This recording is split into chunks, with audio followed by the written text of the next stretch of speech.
태국이 지금 예상치 못한 상황을 맞이하고 있습니다.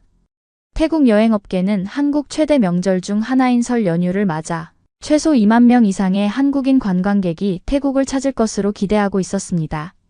그러나 연휴가 시작되었음에도 불구하고 돈무안 공항은 한산하기만 합니다. 한국인 관광객들로 붐빌 줄 알았던 공항에는 오히려 한국에서 강제 출국된 태국인 불법 체류자들로 가득 차 현지 여행업 관계자들이 크게 당황하는 모습입니다. 더 큰 문제는 태국 경제에 도움을 주었던 한국인 관광객의 빈자리를 채운 것이 중국인 관광객이라는 점입니다. 한때 한국을 향해 필요 없다며 자존심을 세우던 태국이 이제는 다시 찾아와 달라며 한국을 붙잡고 있는 상황입니다. 도대체 태국은 그동안 한국을 얼마나 만만하게 생각했던 걸까요? 이런 사태가 벌어지면서 연휴 특수를 기대했던 태국. 여행업계는 사실상 축제 분위기가 아니라 초상집 분위기입니다. 태국 현지에서 어떤 일들이 벌어지고 있는지 자세히 알아보러 가볼까요? 그리고 영상 제작에 힘이 될 수 있도록 좋아요 버튼 한번 눌러주시면 감사하겠습니다. 태국 방콕에서 한 여행사의 팀장으로 일하고 있는 30대 초반의 라찬이입니다. 요즘 태국에서 보내는 하루하루가 정말 힘들고 마지막에는 꼭 전하고 싶은 이야기가 있어 이렇게 글을 쓰게 되었습니다. 최근 태국에서는 믿기 어려운 일들이 벌어지고 있습니다. 며칠 전 사무실에서 업무를 처리하고 있는데 직원 한 명에게서 급한 전화가 걸려왔습니다. 전화를 받아보니 돈무안 공항 상황이 완전히 아수라장이 되어 있다는 거예요. 뉴스를 보니 한국에서 추방된 태국인 불법 체류자들이 수십만 명이나 한꺼번에 몰려들면서 공항이 마비될 지경이라고 하더군요. 전화를 한 직원도 공항이 마비되다시피 한 바람에 여행 가이드 업무를 진행하기 어려워 도와달라고 해서 직접 공항까지 가봤습니다. 공항 안으로 들어서자마자 펼쳐진 광경은 충격 그 자체였습니다. 마치 전쟁터처럼 공항 전체가 사람들로 가득 차 있었어요. 뉴스에서 말한 대로 대부분이 한국에서 강제 추방된 불법 체류자로 보였습니다. 물론 일반 승객들도 섞여 있었기에 짐을 들고 우왕좌왕하는 사람들, 울고 있는 사람들, 화를 내는 사람들까지 그야말로 혼란스러웠죠. 심지어 일부 사람들은 공항 바닥에 그대로 드러누워 잠을 자고 있었고 화장실은 길게 줄을 서야 겨우 이용할 수 있을 정도였으며 식당과 카페는 아수라장이 따로 없었습니다. 공항 직원들이 정신없이 뛰어다니며 상황을 통제하려 했지만 역부족이었고 이 정도면 단순히 공항 직원이 아니라 경찰이나 군의 지원까지 필요한 게 아닌가 싶을 정도였습니다. 제가 지금까지 돈무안 공항을 여러 번 방문했지만 이런 광경은 태국 역사상 처음이 아닐까 싶어요. 왜 이런 일이 벌어졌는지 알아보니 한국 법무부에서 대대적인 단속을 진행했기 때문이더라고요. 한국 입장에서는 태국인 불법 체류자가 너무 많아 더 이상 방치할 수 없었던 거죠. 실제로 한국에 체류 중인 태국인 중 무려 78%가 불법 체류자라는 통계를 보니 놀라울 따름이었습니다. 태국인이 10명 있으면 8명 가까이가 불법 체류 중이라는 얘기니까요. 태국에서 한국으로 가서 불법 체류하는 사람이 많다는 걸 알고는 있었지만 구체적인 수치를 접하고 나니 그 규모가 상상 이상이었습니다. 한국 법무부 발표를 보니 단 한 달 만에 13만 명의 불법 체류자가 강제 퇴거 조치를 당했고 그중 10만 명이 태국으로 한 번에 송환되었더군요. 게다가 3만 명은 자발적으로 귀국했다고 하니 그 숫자를 보면 웬만한 도시 하나가 사라진 수준입니다. 이렇게 된 이유를 살펴보니 한국에서 일하면 태국보다 훨씬 많은 돈을 벌 수 있다는 게 가장 큰 원인이었습니다. 태국에서 일반 직장인의 월급보다 최소 3배, 많게는 5배까지 벌 수 있다 보니 많은 태국인이 유혹을 이기지 못하고 불법 체류를 선택한 거죠. 보통 3개월 무비자로 여행 온 척 입국한 뒤 한국 어딘가에 숨어 지내며 불법 취업하는 경우가 많더라고요. 금액으로 따지면 한 달에 약 166만 원, 태국 돈으로 4만 5천 바트 정도를 벌 수 있다 보니 이 정도 수입이면 불법이라도 감수하려는 사람들이 많았던 거죠. 태국에서 이 돈을 벌려면 15개월을 일해야 하는데 한국에서는 단 3개월만 버티면 한동안 놀면서 지낼 수 있는 수준이니 유혹을 뿌리치기 어려웠을 겁니다. 어디든 사람이 모이면 소문은 빠르게 퍼지기 마련인데 이러한 소문들이 빠르게 확산되면서 불법 체류자가 급증한 것 같습니다. 사실 태국과 한국의 관계가 예전에는 지금처럼 나쁘지 않았습니다. 1981년 두 나라는 상호 90일 무비자 협정을 체결했는데요. 이것은 단순한 협정이 아니라 한국전쟁 당시 태국이 참전국으로 한국을 도운 역사적 배경 덕분에 특별한 대우를 받은 것이었습니다. 태국 입장에서도 한국은 굉장히 특별한 나라였죠. 실제로 태국이 무비자 혜택을 준 나라는 한국을 포함해 아르헨티나, 브라질, 페루, 칠레까지 단 5개국뿐이었다고 합니다. 그만큼 당시 두 나라는 돈독한 관계를 유지하고 있었던 것이죠. 하지만 이 무비자 협정이 시간이 지나면서 한국에서의 불법 체류 문제를 키우는 요인이 되었습니다. 그 사이 태국과 한국의 경제력 차이는 점점 벌어졌고 한국의 최저임금이 꾸준히 오르면서 태국인들의 불법 체류를 부추기는 결과를 초래한 것이죠. 그런데 문제는 여기서 끝이 아니었습니다.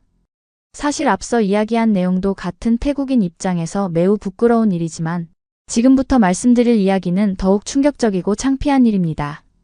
바로 일부 태국인 불법 체류자들이 한국에서 머무는 동안 단순한 불법 취업을 넘어 더 심각한 범죄까지 저질렀다는 사실입니다.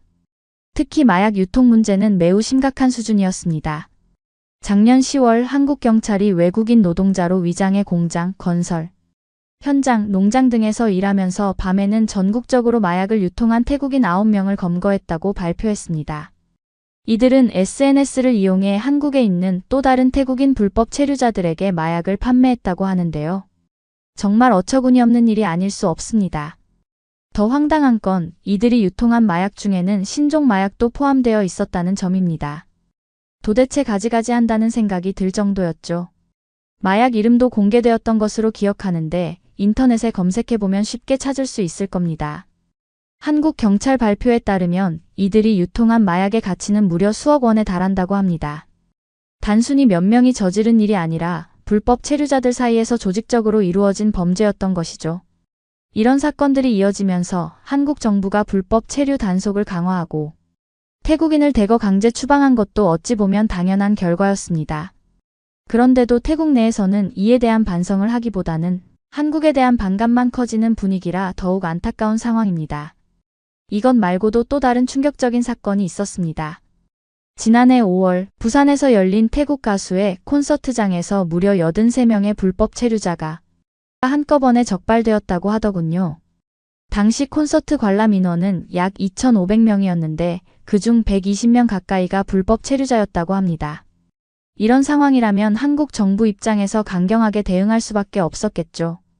입장을 바꿔 생각해보면 태국에도 이렇게 많은 불법 체류자가 있다면 저라도 불편함을 느낄 것 같습니다.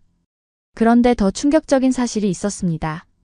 한국 관세청 발표에 따르면 한국으로 유입되는 불법 마약의 원산지 1위가 태국이라는 것입니다. 이런 통계를 보면 한국이 태국인들을 경계할 수밖에 없는 이유를 이해할 수밖에 없죠.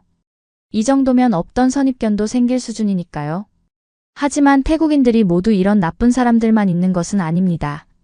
문제는 일부 불법 체류자들과 범죄자들 때문에 정직하게 살아가는 태국인들까지 피해를 보고 있다는 점입니다. 순수하게 관광 목적으로 한국을 방문하려 해도 입국이 거부되는 사례가 점점 늘고 있거든요. 얼마 전에는 제주도로 여행을 가려던 태국인 1,318명 중 842명이 입국을 거부당하는 일이 있었습니다. 이유가 뭐냐고요? 체류 목적이 불분명하다는 이유였습니다. 이런 문제는 참 어렵습니다.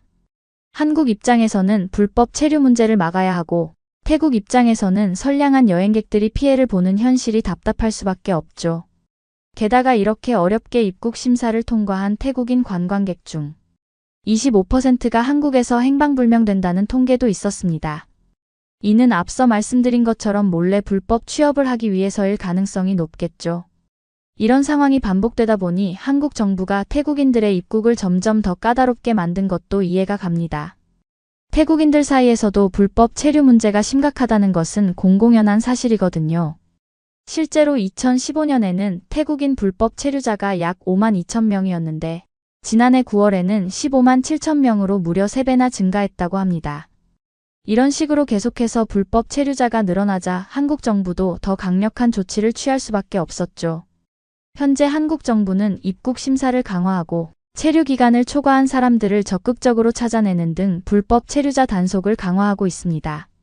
또한 불법 체류자를 고용하는 불법 고용주에 대한 처벌도 강화하는 중이죠. 특히 최근에는 전자여행어 과제를 도입했습니다. 이는 한국에 가기 전에 미리 온라인으로 입국 허가를 받는 시스템인데요.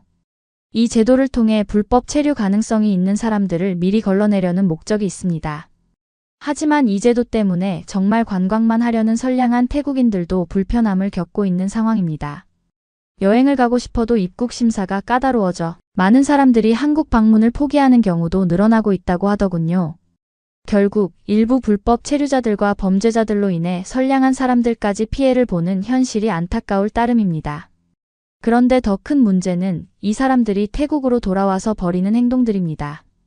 돈무안 공항만 아수라장이 된 게 아니라 태국 전역이 혼란에 빠져 있다고 해도 과언이 아닙니다.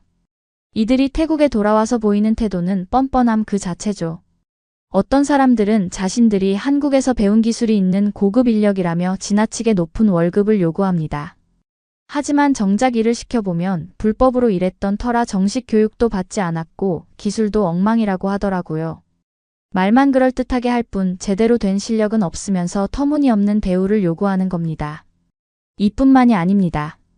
낮부터 술을 마시며 거리를 배회하고 취하면 난동을 부리는 경우도 비일비재합니다. 어제만 해도 제가 점심을 먹으러 식당에 갔을 때 술에 취해 소리를 지르며 난동을 부리는 사람들을 직접 봤습니다. 도대체 왜 저러나 싶더군요. 이런 사람들 때문에 태국의 치안 상황도 점점 악화되고 있습니다. 최근 들어 마약 거래나 폭력 사건이 증가하고 있다는 소식도 들려오고 있어요. 경찰도 단속을 강화하고 있지만 워낙 많은 사람이 한꺼번에 돌아오다 보니 혼란이 가중되는 상황입니다. 그런데 더 황당한 일이 벌어지고 있습니다. 이들의 가족들이 거리로 나와 시위를 벌이고 있다는 사실 알고 계신가요? 그런데 시위의 내용이 가관입니다. 한국 정부가 태국인을 위한 특수 비자를 만들어 달라. 이게 말이 되는 주장인가요? 불법 체류자로 일하다가 강제 추방당한 사람들이 이제는 특별 대우를 해달라고 요구하는 겁니다. 정말 어이가 없을 따름입니다. 방콕 곳곳에서 벌어지는 시위에서는 한국은 우리에게 비쳤다. 우리가 없으면 한국 경제가 무너진다라는 황당한 주장을 하고 있습니다. 이들은 한국에서 일하며 가족들에게 돈을 보내왔고 그 돈으로 생계를 유지했던 가족들이 이제 더 이상 돈이 들어오지 않자 분노하며 거리로 나선 것이죠. 하지만 따지고 보면 이들이 벌었던 돈은 불법적으로 취득한 돈입니다. 불법 체류하면서 돈을 벌었고 이제는 그 돈이 끊기니 한국의 책임을 떠넘기려 하는 것이죠. 이보다 더 황당한 일도 있습니다. 일부 태국인들이 SNS에서 밴 코리아 해시태그 운동을 벌이며 한국 불매 운동을 선동하고 있다는 겁니다. 도대체 어떤 논리인지 이해가 안 됩니다. 명백히 태국인 불법 체류자들의 잘못인데 왜 한국을 탓하는 걸까요? 이런 식으로 때를 쓰면 다 해결된다고 생각하는 것인지 의문이 들 정도입니다. 현재 밴 코리아 해시태그가 달린 게시물이 400만 개가 넘었다고 하더군요. 그중 75%가 여성 그리고 절반 이상이 18세에서 24세의 젊은 층이라고 합니다. 얼마 전까지만 해도 한류를 사랑하던 사람들이 이제는 갑자기 한국을 적대시하며 불매 운동을 벌이고 있다니 정말 아이러니한 상황이 아닐 수 없습니다. 더욱 충격적인 것은 일부 식당이나 바에서는 노코리안이라는 팻말을 내걸고 한국인을 받지 않겠다고 선언했다는 것입니다. 분명 문제의 원인은 태국 내 불법 체류자들인데 이를 한국의 책임으로 돌리는 태도는 같은 태국인으로서도 도저히 납득이 되지 않습니다. 이런 사람들의 공통점이 뭘까요? 바로 하나만 알고 둘은 모른다는 것입니다. 이들은 한국에서 불법 체류자 문제가 얼마나 심각했는지 그리고 불법적으로 체류하며 일하는 것이 얼마나 큰 문제인지 외면한 채 그저 우리는 억울하다는 감정적인 주장만 내세우고 있습니다. 하지만 현실은 다릅니다. 한국이 태국 불법 체류자 문제를 방치했더라면 그 피해는 더 커졌을 것이고 지금과 같은 강력한 조치는 어쩔 수 없는 선택이었을 뿐입니다. 그런데도 일부 태국인들은 현실을 직시하지 못한 채 감정적인 반응만 보이고 있는 것이죠. 심지어 이 와중에 뿌라시차야나 태국 여행업 협회 회장이 터무니없는 발언을 했더군요. 작년 9월 방콕 포스트와의 인터뷰에서 그는 한국 여행 거부 운동이 일어나기 전에는 한국이 인기 여행지였지만 이제 그런 시대는 끝났다 라는 발언을 했습니다. 태국 여행업계를 대표한다는 사람이 이런 말을 한다는 게 정말 이해가 안 됩니다. 여기서 끝이 아닙니다. 그는 또 한국이 태국 관광객들의 신뢰를 되찾으려면 최소 12년이 걸릴 것이라고 덧붙였죠. 이게 말이 되나요? 오히려 태국이 한국인들의 신뢰를 회복하는 데 못해도 2년 이상 걸릴 텐데요. 회장만 저런 발언을 했어도 황당한데 부회장도 마찬가지였습니다. 지난 11월 안온시리시 태국여행업협회 부회장은 한국 관광지는 수명이 짧고 중국이나 일본이 더 낫다는 취지의 발언을 했습니다. 그때 그가 내세운 논리는 이랬습니다. 한국의 관광지는 영화나 넷플릭스 덕분에 유명해지는 경우가 많아 유행이 금방 지나간다. 뿐만 아니라 그는 여행 비용까지 비교하며 4일간의 중국 여행은 1인당 약 86만 원인데 한국 여행은 약 117만 원이라 더 비싸다는 주장을 하며 마치 한국이 가성비가 떨어지는 여행지인 것처럼 몰아갔습니다. 이런 무책임한 발언들 덕분에 코로나 이전까지만 해도 동남아에서 한국을 가장 많이 방문했던 1위 국가였던 태국이 지금은 5위로 추락했습니다. 올해 초 2개월 동안 한국을 방문한 태국인 수가 전년 대비 21% 감소했는데요. 숫자로 보면 6만 9천 명 정도로 베트남이나 필리핀에도 밀리는 수준이라고 합니다. 태국 여행업계를 대표하는 사람들이 연속으로 한국을 비난하는 발언을 하다 보니 그 파급력이 엄청났던 것이죠. 이 소식이 전해지자 한국 정부와 한국관광공사에서 강하게 항의했고 결국 뿌라시차야나 회장이 직접 사과문을 발표하며 사태를 수습하려 했습니다. 하지만 문제는 그 사과문 내용이 너무 형식적이고 진정성이 없었다는 점입니다. 사과문의 핵심 내용은 협회의 공식 입장이 아니라 일부 관계자의 개인적인 발언이며 한국에 오해와 심려를 끼쳐 죄송하다 였습니다. 하지만 생각해보세요. 몇 달 전 회장이 비슷한 망언을 한 데 이어 부회장까지 연달아 같은 맥락의 발언을 했습니다. 그런데도 이게 협회의 공식 입장이 아니라고요? 누가 이 말을 믿겠습니까? 더 황당한 건 부회장이 주장했던 한국 여행은 비싸고 중국이나 일본 여행이 더 저렴하다 라는 말이 실제로는 잘못된 정보라는 점입니다. 한국에서는 놀거리가 많다 보니 자연스럽게 돈을 더 쓰는 것이지 사실 저렴한 여행도 충분히 가능합니다. 그런데 마치 한국이 여행 비용이 비싸고 가성비가 나쁘다는 식으로 선동한 것이죠. 이런 분위기 속에서 태국을 찾는 한국 관광객들도 급감했습니다. 한국의 한 관광산업연구소와 서울에 위치한 컨슈머 인사이트 시장조사 업체의 조사 결과에 따르면 태국 여행에 관심이 없다는 한국인의 응답 비율이 작년 36%에서 올해 81%로 급등했다고 합니다. 태국 여행에 관심이 떨어진 사람이 1년 만에 2.2배 증가한 거죠. 이 수치는 해당 조사가 시작된 이후 가장 높은 수준이라고 합니다.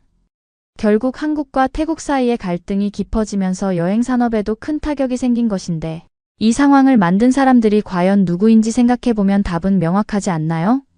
사실 제가 일하고 있는 태국 여행 업계에서는 올해 한국인 관광객 수가 역대 최고인 200만 명을 넘을 것이라고 예상하고 있었습니다.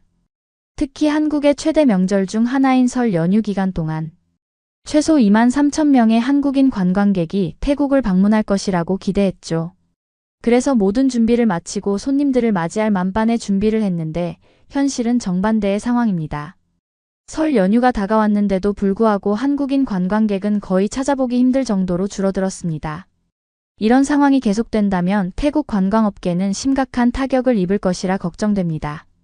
이미 많은 여행사들이 문을 닫고 있는 상황이고 저희 여행사도 실적이 바닥을 치고 있습니다. 한국에서 오는 관광객들이 급격히 줄어든 이상 이런 상황은 당연한 결과겠죠. 심지어 한국 여행사들과 협력해 만든 여행 상품들도 줄줄이 취소되는 중입니다. 며칠 전에는 한국의 파트너 여행사에서 일방적으로 계약 해지를 통보해 오기도 했습니다. 이런 일이 벌어질 거라고는 상상도 못했는데 정말 끔찍한 현실이 아닐 수 없습니다. 그리고 이건 저희 여행사만의 문제가 아닙니다. 주변의 다른 여행사들도 상황이 크게 다르지 않습니다. 태국 관광업계 전체가 무너지고 있다고 해도 과언이 아닙니다. 이대로 있다간 정말 태국 경제가 망할 수도 있겠다는 불안감마저 들 정도입니다. 솔직히 한국에서 도와주셨으면 하는 바람뿐입니다. 사실 태국의 관광업은 한국 관광객들에게 크게 의존하고 있었습니다. 코로나 이전까지만 해도 태국은 동남아 국가 중 한국인들이 가장 많이 찾는 나라였으니까요. 그런데 지금은 베트남과 필리핀에 밀려 5위로 추락했습니다. 솔직히 한국 분들이 보시기엔 자업자득이다라는 생각이 드실 것 같기도 합니다. 이런 상황을 만든 것이 결국 태국인들의 실수 때문이니까요. 그리고 혹시 이렇게 생각하는 분들도 계실 겁니다. 그래도 중국인 관광객들이 많이 오지 않냐? 이 말은 반은 맞고 반은 틀렸습니다. 숫자로만 보면 한국인 관광객이 줄어든 대신 중국인 관광객이 거의 코로나 이전 수준으로 회복된 게 맞습니다. 하지만 여기서 중국인 관광객이 늘어나는 게 꼭 좋은 일은 아니라는 점이 문제입니다. 중국인 관광객들은 한국인 관광객들과 비교했을 때 상대적으로 예의가 없고 민폐를 끼치는 경우가 많습니다. 그래서 현지 태국인들조차도 중국 관광객을 골칫덩어리로 여기고 있습니다. 숫자로 보면 관광객 수는 늘었지만 정작 와서 돈을 잘 쓰지도 않고 오히려 태국 현지에서 문제를 일으키는 경우가 많다는 게 문제죠. 한국인 관광객들은 여행을 하면서도 식당에서 비싼 음식을 먹고 다양한 관광 상품을 구매하는 경향이 있습니다. 반면 중국인 관광객들은 저렴한 단체 여행 패키지를 이용해 돈을 거의 쓰지 않고 가는 경우가 많습니다. 게다가 문제는 이뿐만이 아닙니다. 중국인 관광객들은 태국 현지에서 규칙을 잘 지키지 않는 경향이 강합니다. 음식점이나 호텔에서 시끄럽게 떠드는 것은 기본이고 쇼핑몰이나 거리에서 물건을 함부로 만지다가 부수는 일도 잦고 심한 경우 노상 방뇨를 하거나 공공장소에서 위생 문제를 일으키기도 합니다. 이런 문제들이 발생하다 보니 태국 내에서도 중국인 관광객을 반기지 않는 분위기가 점점 확산되고 있습니다. 그래서 지금 태국 관광업계에서는 과연 이 관광객들을 받아야 할까? 라는 고민까지 나오고 있는 실정입니다. 하지만 먹고 살기 위해 어쩔 수 없이 받아야 하는 현실이 너무나도 답답할 뿐입니다. 그런데 말이죠. 저희 태국의 국방부 장관이 도대체 무슨 생각을 하는 건지 도무지 이해할 수가 없습니다. 얼마 전 그는 군사력으로 한국을 언제든 제압할 수 있다거나 서울을 단 3시간 만에 불바다로 만들 수 있다는 식의 황당한 발언을 했거든요. 이게 도대체 무슨 말도 안 되는 소리인가 싶었습니다. 최근 태국과 중국이 합동 군사훈련을 했다고 하던데 그게 그렇게 대단한 일이라도 되는 걸까요? 태국과 중국은 2015년부터 매년 공군 합동훈련을 해왔고 올해는 특수작전 병력까지 투입된 훈련을 진행했다고 하더군요. 아마 이런 훈련을 몇 번 해봤다고 해서 태국이 한국을 위협할 수 있을 거라고 착각하는 모양입니다. 저도 처음에는 이게 사실인지 믿기 어려워서 군사 전문가들의 의견을 찾아봤습니다. 그런데 전문가들의 말에 따르면 한국과 태국의 군사력은 비교조차 할 수 없을 정도로 차이가 난다고 하더군요. 일단 한국은 세계 5위의 군사 강국이고 태국은 25위 수준이라고 합니다. 병력 수만 봐도 차이가 크죠. 한국 육군 병력은 55만 명인데 태국 육군은 36만 명 수준입니다. 게다가 국방비 예산 차이는 더욱 극명합니다. 한국의 국방비는 약 57조 원 수준인데 태국은 약 11조 원 수준으로 한국의 5분의 1밖에 되지 않는다고 합니다. 무기 체계에서도 엄청난 차이가 나죠. 한국은 첨단 무기를 자체 개발할 뿐만 아니라 전 세계 각국으로 무기 수출까지 하고 있는 군사 강국입니다. 반면 태국은 아직까지 많은 무기를 수입에 의존하고 있는 수준인데요. 웃긴 건 태국이 수입해 사용하는 무기 중에 한국산 무기도 포함되어 있다는 점입니다. 이런 상황에서 태국이 한국을 군사적으로 제압할 수 있다는 말을 한다는 게 도대체 무슨 논리인지 모르겠습니다. 제가 태국인을 대표해서 말씀드리자면 여러분 너무 미워하지 마시고 그냥 안쓰럽게 봐주세요. 제발 부탁드립니다. 솔직히 여러분들은 이 이야기가 별거 아닌 것처럼 들릴 수도 있지만 저는 이 자리까지 오기 위해 정말 많은 노력을 해왔습니다. 밤낮을 가리지 않고 공부하고 일하며 버텨왔고 그렇게 쌓아온 노력 끝에 지금의 자리까지 왔습니다. 하지만 이런 터무니없는 발언들을 하는 사람들 때문에 한순간에 모든 것이 무너질까봐 너무나도 걱정스럽습니다. 태국 여행업계가 이렇게 무너지면 저희 같은 사람들은 도대체 어떻게 살아가야 할까요? 현재 태국은 그야말로 대혼란 상태입니다.